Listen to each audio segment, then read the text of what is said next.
द्वितीय दिवस की कथा। माँ ब्रह्मचारिणी। नवरात्रि का द्वितीय दिन माँ दुर्गा के दूसरे स्वरूप माँ ब्रह्मचारिणी को समर्पित होता है।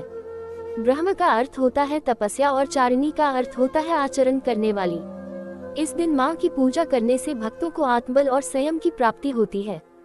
माँ ब्रह्मचारिणी की कथा। माँ ब्रह्मचारिणी का अवतार सती के रूप में हुआ था, जो राजा दक्ष की पुत्री थी। बचपन से ही वे शिव की आराधना करती थी और अपने मन में ये ठान लिया था कि वे भगवान शिव को ही अपने पति के रूप में स्वीकार करेगी। उनकी तपस्या इतनी कठिन थी कि उन्होंने कई वर्षों तक बिना भोजन और जल के तप किया। उनके कठिन तप की वजह से उनका नाम ब्रह्मचारिणी पड़ा। पौराणिक कथा के अनुसार जब माँ सती ने भगवान शिव को पाने के लिए अपनी तपस्या प्रारंभ की, तो वे हजारों वर्षों तक केवल फल फूल खाकर तप करती रहीं। इसके बाद वे कई वर्षों तक बिना भोजन के तप करती रहीं। उनकी कठिन तपस्या से समस्त देवगण भी प्रभावित हो गए। उनकी तपस्या से प्रसन्न होकर भगवान शिव ने उन्हें अपने पत्नी रूप में स्वीकार कर लिया।